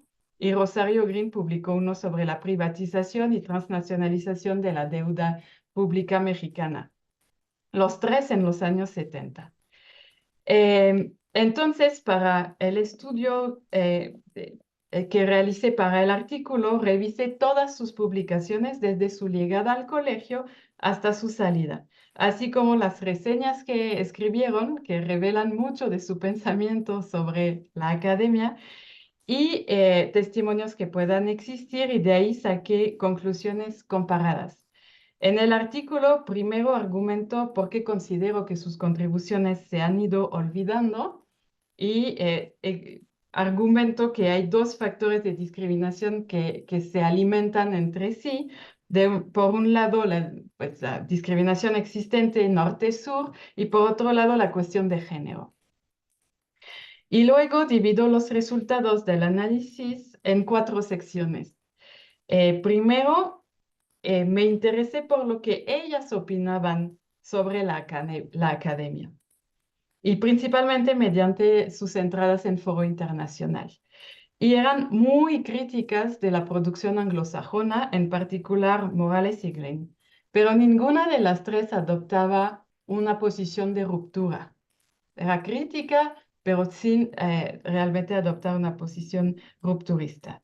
Y sus trabajos transmiten algo que hoy llamamos la agencia de los países latinoamericanos. Una pregunta transversal en sus trabajos, a qué hacen y qué tienen que decir los actores de la región en sus relaciones con el mundo. Luego de esta sección, estudió cómo retomaban las teorías de la dependencia, porque en el CI pues hay la idea de que Ojeda fue estudiante de Hans Morgenthau, entonces es un centro sumamente realista, lo cual es cierto, pero se complementa también con escritos muy dependentistas de esa época, en particular en la pluma de las tres, pero no de manera crítica. Y también sus trabajos invitan a considerar la cuestión de la deuda como fundamental para entender la inserción internacional de América Latina, algo que pues la pandemia vino a recordar de manera más apremiante. En la tercera sección se analizan sus trabajos más vinculados con la política exterior y cómo subrayaron el papel de actores domésticos en su diseño, no solo el presidente o el régimen, sino también actores sociales como intelectuales y empresarios.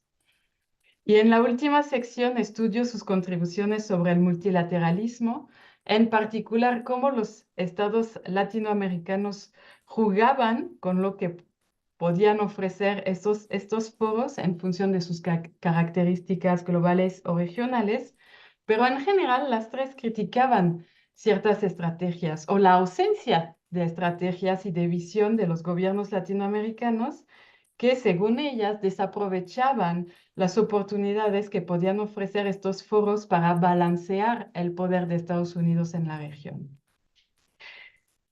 Para concluir con este estudio, quiero demostrar que muchos de los debates actuales que atraviesan las relaciones internacionales de América Latina, pero no solamente, ya estaban presentes en los trabajos de estas tres internacionalistas, y es importante que no olvidemos este legado rico de enseñanza. Son trabajos muy interesantes de leer, o sea, muy bien escritos además, para mejorar nuestra comprensión de las relaciones internacionales de México y de América Latina. Muchas gracias.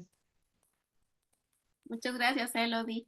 Muy interesante y obviamente sí, pues todos conocemos obviamente a las profesoras, ¿no? Y obviamente por tanto por su trayectoria, pero también como, tienes razón en que no se visibiliza demasiado, ¿no? Sus contribuciones. Vamos entonces ahora con los comentarios del doctor Eduardo Tadeo. Le pedimos a Eduardo que pudiera dar una leída a esta sección con el fin de que nos pudiera también hacer algún feedback, ¿no? Alguna tipo de retroalimentación con los autores, discusión. Él es profesor en la Universidad Autónoma Metropolitana y actualmente es el coordinador del Comité Académico de Teoría y Metodología de las Relaciones Internacionales en nuestra Asociación Mexicana de Estudios Internacionales, AMEI. Adelante, Eduardo. Bueno, pues buenas tardes a todos y todas. Primero que nada, me sumo a los agradecimientos por celebrar este diálogo que podemos llamar, me parece, latinoamericano. Y por supuesto a los y las coordinadoras de este número especial de la revista International Affairs.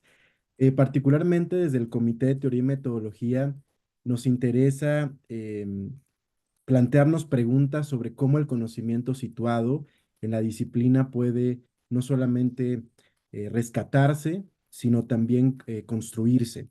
Y yo creo que este número especial en particular es una invitación justamente para que no solamente aquellas personas que se dedican a la investigación, sino también los y las estudiantes puedan justamente generar nuevas preguntas para esta conversación en la disciplina. Yo pues quiero iniciar con una felicitación en particular por este esfuerzo. Me parece que es una gran apuesta para pues plantear una visión honesta y particular de justicia epistémica, que me parece ha estado pendiente justamente en nuestra disciplina e invitarnos a reflexionar sobre estos otros modos, no solamente de conocer, sino también de rastrear fuentes en el pensamiento internacional, así como visibilizar, como muchas y muchos de ustedes lo mencionaron, a estos sujetos, si no escuchados, de repente podría ser también acallados, ¿no? Dentro del proceso, de forma deliberada, este proceso de creación de conocimiento. A mí se me hizo muy interesante encontrar este número especial celebrando los 100 años de la revista, pues en este espacio de pensamiento que es hegemónico, pero que ha tenido sus cambios, me parece, ¿no? Y en donde ya se refleja una estrategia también muy pertinente y muy ligada a lo que han ustedes explicado. El hecho de publicar también en inglés estas ideas de latinoamericanistas es de alguna forma un giro, ¿no? Que también desde la academia refleja esa negociación con el poder, pero al mismo tiempo con esta perspectiva crítica. Y yo creo que es muy importante porque eso refleja justo también el cómo funciona la industria editorial, ¿no? Particularmente académica, a la que no podemos desconocer de sus propios procesos económicos y políticos, y con la que estamos destinados a negociar, y bueno, a veces a resistir también, ¿no? Hay procesos de resistencia en este proceso de negociación. Y bueno, pensando en esto, yo creo que lo que ustedes plantean en general en este número, que por supuesto invito a leer, creo que es muy importante, no tengo duda que se va a convertir en un número clásico para la reflexión sobre el pensamiento latinoamericano, es que no solo presentan esta perspectiva de crítica epistémica, sino también un planteamiento de revisión ontológica, me parece, sobre cuáles son los cimientos de las relaciones internacionales en América Latina, más allá de la historia conocida, ¿no? Hasta el momento. Y a mí me parece que además de esto, ustedes realizan algo que podría yo llamar, haciendo alusión al pensamiento de Marisa Belaustegui-Goitia, una suerte de espirales, ¿no? Pedagógicos también. ¿En qué sentido? En que cada uno de los artículos, y aquí la cito, propician justamente una participación en un espacio que puede ser hueco, pero inmensamente habitado, que es paradójico, que considera las fronteras, pero que negocia con el interior y el exterior, lo expulsado y lo integrado, la línea con la curva, que es un lugar de todos los gritos, pero también de todos los giros. Y aquí el fin de la cita. Yo creo que lo que han ustedes mencionado es justamente una muestra de esos espirales críticos que son posibles de establecer, obviamente asumiendo limitaciones, ¿no? Dentro de la reflexión. Hay dos elementos muy particulares, dos espirales que creo que ustedes han mencionado y se evocan en este número especial. Uno es, por supuesto, el espiral espacial. Yo creo que dentro de este hay un fascinante planteamiento sobre cómo entender el pensamiento desde el sur global, pero no necesariamente de manera paradigmática o de manera esencialista, sino como una suerte de contradicciones en el propio pensamiento, donde el espacio tiene que ver con la creación de centros y si se quiere centros ciudades en América Latina, donde la reflexión se genera, pero donde también a partir de esa lógica de centros, pues se generan nuevas periferias, ¿no? O nuevos procesos, si se quiere, pues de marginalización, ¿no? De otras formas de saberes y de pensamientos. Yo creo que es muy interesante que los sujetos que han decidido utilizar para sus estudios tienen una cercanía muy importante con el Estado, ¿no? Y hay que reconocerlo, la mayoría de ellos en general es el caso. Que yo creo que también explica un poco de el cómo ha sido el devenir de las ciencias sociales en América Latina y particularmente, pues el papel más abocado a apoyar de alguna manera el futuro del Estado también desde el pensamiento internacional, que esto se refleja sobre todo justamente en esta noción más institucional del espacio, que en muchos de los casos que reflexionan, yo creo que se observa y se refleja. Hablar de autonomía, del autóctono, de este proceso, digamos, de presencia internacional, me parece que está articulado justamente por este discurso estatal hasta cierto punto, ¿no? Y eso está, pues, de alguna forma, haciéndose evidente justo en estas reflexiones, a pesar de que en esa dimensión espacial institucional, ustedes ubican, pues, críticas bastante notables frente al statu quo y frente a las hegemonías por parte de estos pensadores y pensadoras. Eso me lleva justamente a un segundo elemento que yo diría es el espiral del agenciamiento, que han mencionado también en la reflexión. Claramente hay notables ejercicios de traducción cultural y política de cada uno y cada una de las pensadoras elegidas para el estudio, a partir también de de sus posicionalidades, ¿no? Y eso justamente refleja el cómo se acercan al poder, cómo negocian con él, de qué manera plantean, ¿no? La reflexión o crítica sobre procesos vinculados con la guerra, la cooperación y demás. Y yo creo que justo aquí empieza a notarse una tensión también en las diversas agencias, ¿no? Porque aparentemente en este pensamiento latinoamericano, pues hay una solidaridad, ¿no? Casi intrínseca. Pero aquí un poco lo que yo dudo, ¿no? En esta reflexión es si necesariamente esa vocación latinoamericana hace de este pensamiento un ejercicio no confrontativo, sobre todo cuando se plantea, insisto, desde esta lógica de estatalidad. A mí me llamó mucho la atención que en algunos casos, en este ejercicio de honestidad académica, reconocieran que, por ejemplo, había algunos sujetos que eran inclusive racistas, ¿no? Alguien lo dijo así en los trabajos, o eurocéntricos, ¿no? Y que justo tenían dificultad de repente en trascender, pues, estos elementos que eran comunes, hay que decirlo, no solamente en los internacionalistas o las personas con vocación internacional, sino en general me parece en las élites latinoamericanas. Y eso se ha explorado en muchas otras disciplinas y momentos de este periodo que ustedes han trabajado. Yo creo que ahí justamente en el agenciamiento, algo que me parece fundamental también, sí es la perspectiva del agenciamiento en red, ¿no? Que sobre todo aquellos trabajos que piensan en las mujeres, ¿no? Lo revelan de alguna manera, en comparación quizá con otros trabajos que no hablan de las mujeres y plantean de otra forma, pues el avance de este pensamiento. Parece que en el caso de las mujeres, el reconocimiento de la red y la solidaridad entre mujeres en particular es un elemento vital justo de esta reflexión.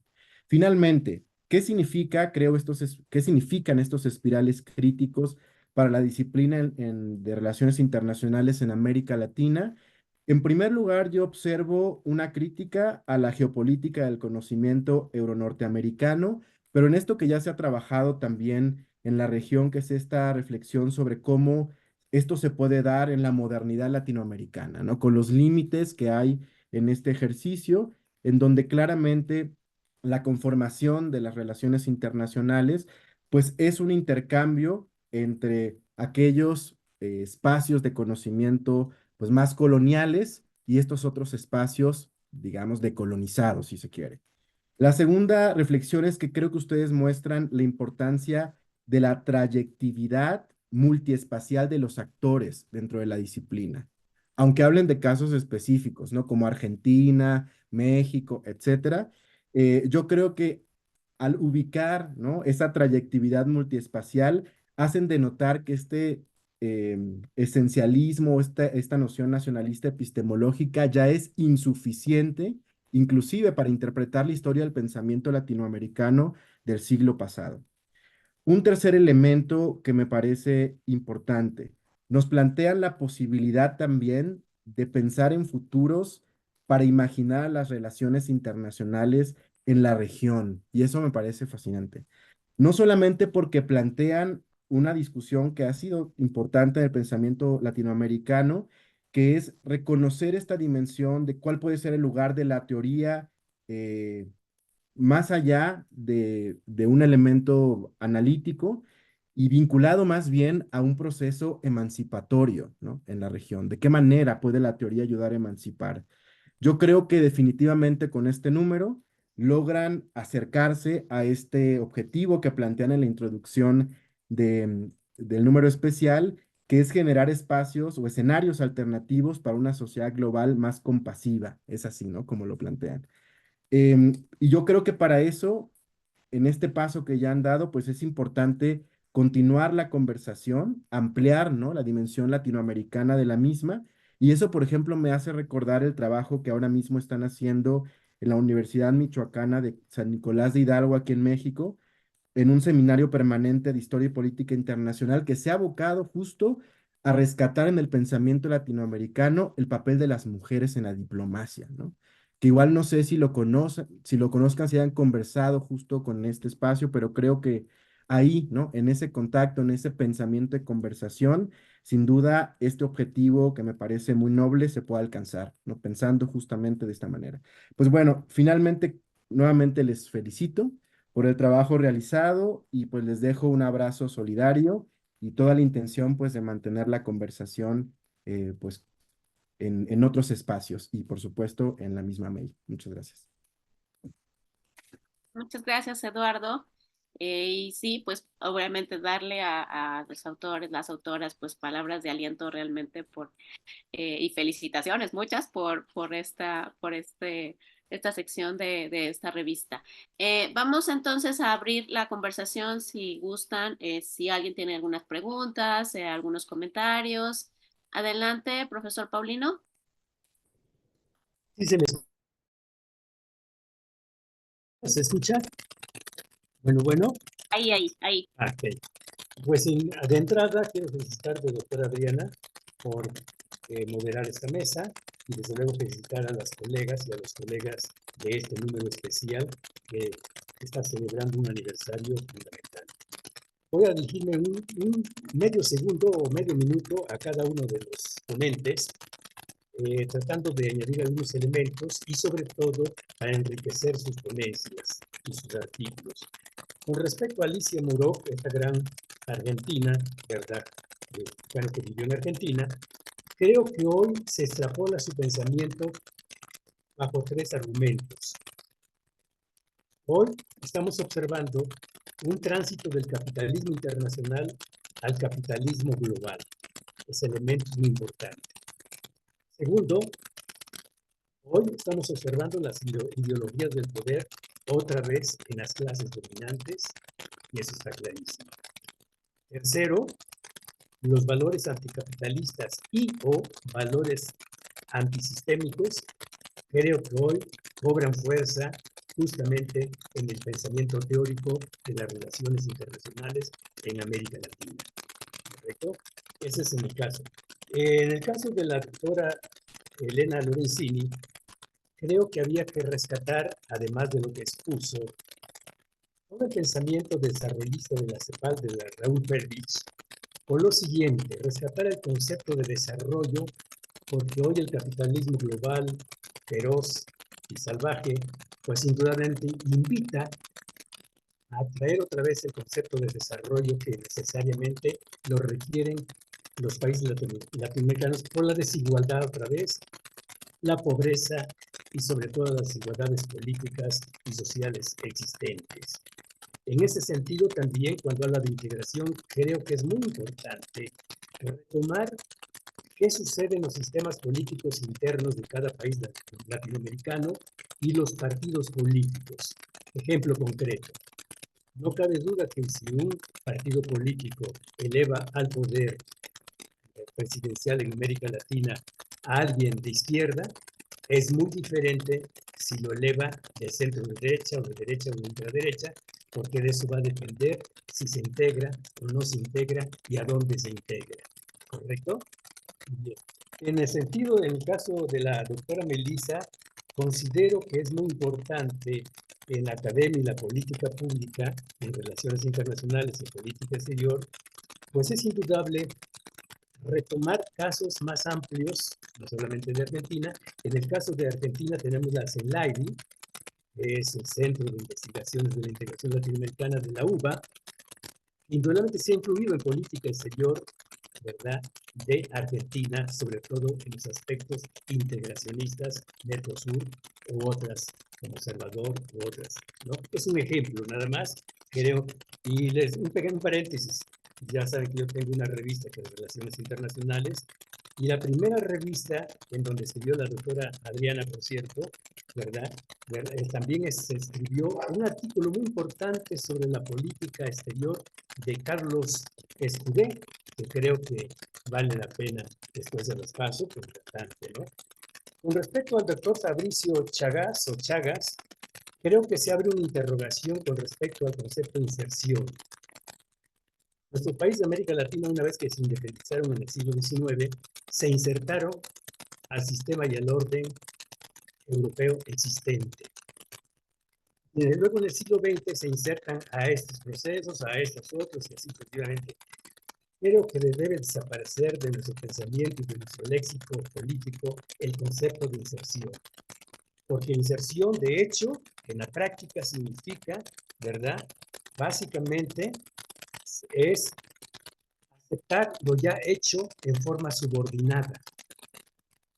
Y yo creo que más bien, hoy por hoy, los países de Latinoamérica deben utilizar el concepto participación para crear y producir decisiones conjuntas en términos de igualdad jerárquica. Porque el concepto de inserción es de subordinación, normalmente, ¿no? En cuanto a la expresión de la doctora Julissa Castro de Economía Política Internacional, indudablemente, ¿verdad?, hoy por hoy sí se deben hacer estudios referenciados en forma crítica a las políticas económicas existentes, sobre todo las políticas económicas dominantes, porque efectivamente hablar de política internacional, de economía política internacional, rescata ciertos conceptos marxistas muy importantes, ¿verdad?, que a su vez fueron recogidos desde el pensamiento clásico de David, etcétera, etcétera, y que presentan elementos nuevos con respecto a cómo conducir por parte del Estado y de los agentes que toman decisiones políticas, como podrían ser las mismas empresas nacionales, para poder participar en la economía internacional. Eso es muy importante, ¿no? Luego tenemos en el caso de la doctora, ¿verdad?, Elodia, ¿verdad? Creo que Rosario Green, una de sus contribuciones fundamentales fue haber escrito sobre la privatización de las deudas soberanas y de la deuda externa. Nadie había escrito de la privatización de las deudas soberanas. Siempre se hablaba de la deuda soberana, deuda pública, etcétera, pero no la privatización. Ejemplo concreto, la deuda externa con Rockefeller Bank u otros bancos internacionales privados. Muy importante. Con Olga Pellicer, con quien tuve el gusto de trabajar con ella en el Matías Romero, ¿verdad? Creo que vale la pena rescatar el sujeto y actor en política exterior. Es muy importante porque ella fue una de las primeras que contribuyó a hablar de la personalidad, por ejemplo, de los presidentes como sujetos y actores. ¿Correcto? Y finalmente, de Minerva Morales, efectivamente una gran profesora del Colegio de México, este concepto de política exterior independiente, que ahorita pues sí, podría ser vigente indudablemente, la pertinencia de una política exterior pertinente. La intención de mis comentarios, como se dan cuenta, es no solamente felicitar por el esfuerzo y el contenido de sus ponencias, que aprendí mucho, pero al mismo tiempo algunos elementos que creo que pueden enriquecer y que serían indudablemente, como lo dijo el doctor Tadeo, la continuación de este esfuerzo más adelante en otros números. Eso sería pues todo de mi parte. Muchas gracias. Muchas gracias, profesor Paulino. ¿Alguien de las autoras, los autores quiere reaccionar a estos comentarios? Pueden abrir su micrófono y participar directamente. ¿Puedo establecer diálogo? Bueno, muchas gracias, profesor Paulino, por sus comentarios y su feedback respecto de los trabajos de todos en general y del mío en particular. Sobre los dos aspectos centrales que comentó del artículo, digamos, uno, la necesidad de rescatar del pensamiento de Prebisch el concepto de desarrollo, luego, quizás en el artículo lo que se ve es, digamos, la puesta en valor de la propuesta de Prebisch sobre las estrategias económicas, fundamentalmente, para buscar resolver algunos de los problemas más acuciantes de los países latinoamericanos. Lo que Yaguaribe y Puig van a cuestionarle a Prebisch, precisamente, es que a lo largo de sus distintos trabajos parece haber una asociación o la utilización como sinónimos del concepto de crecimiento económico con el de desarrollo económico, que en la perspectiva de Yaguaribe y de Puig es más abarcador, y tiene una visión más holística, más integral de lo que el crecimiento económico como indicador supone. Y respecto de su otro comentario sobre la integración, es totalmente acertado de que hay que prestar atención a los sistemas políticos domésticos y a los tipos de orientaciones o liderazgos que van transcurriendo con el paso del tiempo, porque definitivamente eso tiene una implicancia acerca de si se participa o no, como usted bien decía, dónde y cómo. Quizás el caso más rupturista respecto de esta cuestión o sea, no tanto del sistema político, sino de las orientaciones de los líderes políticos, puede ser el caso de Chile, en donde, más allá de las variaciones suaves que hubo, digamos, en el periodo inicial de la transición a la democracia durante la década de los 90, ¿no? Se puede observar una continuidad cuando se cambió el signo político hacia un giro a la centro-derecha durante la primera década de los 2000 y un giro más hacia la centro-izquierda durante la presidencia actual de Boric, que más allá de manifestar o expresar su discrepancia respecto a algunas cuestiones de la política internacional, no cuestiona el esquema de inserción madre de Chile en el escenario internacional. Y no se pone en cuestión cómo Chile se relaciona con el mundo, ¿no? Y la participación que en la perspectiva de algunos de los vecinos de Chile es percibida como poco comprometida en los esquemas regionales. Siempre desde Argentina y Brasil se cuestionó un poco que Chile solo fuese miembro asociado o estado asociado en el proceso de integración del Mercosur, y se hubiera deseado una participación de Chile como estado parte de ese proceso de integración. Sin embargo, más allá de esta crítica que puede hacerse al esquema de inserción chileno en la región, Chile decide no quedarse completamente afuera. Digo, decide cómo, decide en qué medida, pero no queda marginado de la región porque desea seguir estando de algún modo conectado con sus pares latinoamericanos. Muy bien. ¿Alguien más que quiera participar? Bueno, vamos, adelante, Ricardo, sí.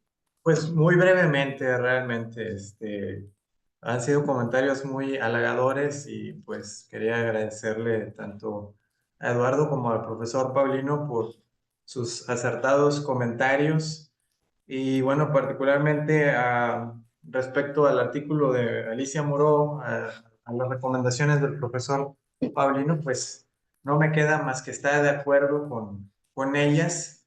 Hay mucho por rescatar todavía del pensamiento de Moró. Yo lo tuve que enfocar específicamente en las causas de la guerra. Siempre uno tiene que especializarse en una parte, ¿no?, del pensamiento de algún intelectual cuando lo cubren, pero hay mucho para hacer, es lo que también comentaba precisamente Eduardo, ¿no?, que esto pues no debería quedarse aquí, ¿no? Fue un importante ejercicio, pero idealmente pues tendríamos que tratar de seguir con la publicación de pues artículos en journals de alto impacto para visibilizar las contribuciones latinoamericanas, ¿no?, que es bien complicado. Yo le pregunté a uno de los editores qué promedio más o menos de aceptación tenían, cuál era su tasa de aceptación y me dijo que poco menos del 20%. Y pues, de hecho, pues sí, tuvimos muchos más artículos, hubieran sido otras contribuciones también muy enriquecedoras que estuvimos leyendo algunos de nosotros, de hecho, y fue difícil ver que no se publicaran, pero pues así es esto, ¿no? Y esperamos que sigan las contribuciones porque, como comentó Eduardo, pues hay que seguir.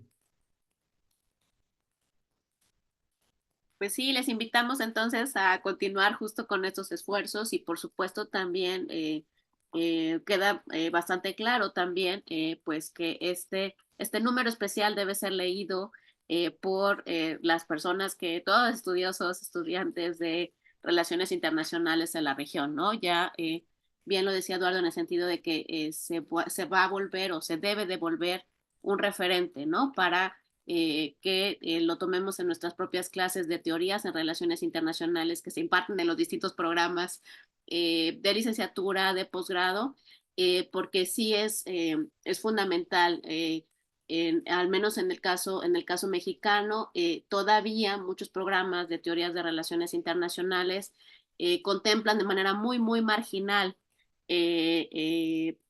las contribuciones de América Latina, ¿no? Entonces, es bien importante justo cómo nos posicionamos y cómo estamos también enseñando a nuestros estudiantes sobre el desarrollo mismo de la teoría de relaciones internacionales, de la metodología y por lo tanto, por eso es fundamental que profesores, investigadores, investigadoras estén también proyectando no solamente hacia adentro, sino hacia afuera, ¿no?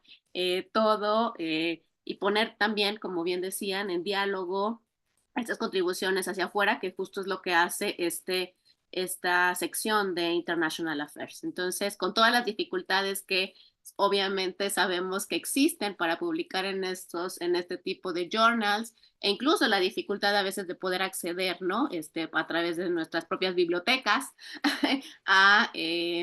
porque es complicado a veces tener estos números de estos journals tan prestigiados, ¿no? Entonces, extendemos obviamente la felicitación y también los animamos a que sigan produciendo en conjunto, que se conforme también un grupo de investigación fuerte e importante en los distintos países de América Latina sobre teoría, ¿no? Entonces, Gracias y bueno, ya estamos llegando al final de este coloquio, larga presentación de esta revista y de esta sección específica de la revista que, como bien dijeron, pues cumple 100, bueno, un número 100, ¿no? Que es también un número conmemorativo de esta revista y por lo tanto algo muy especial que hayan incluido estos artículos bien importantes de cada uno de ustedes.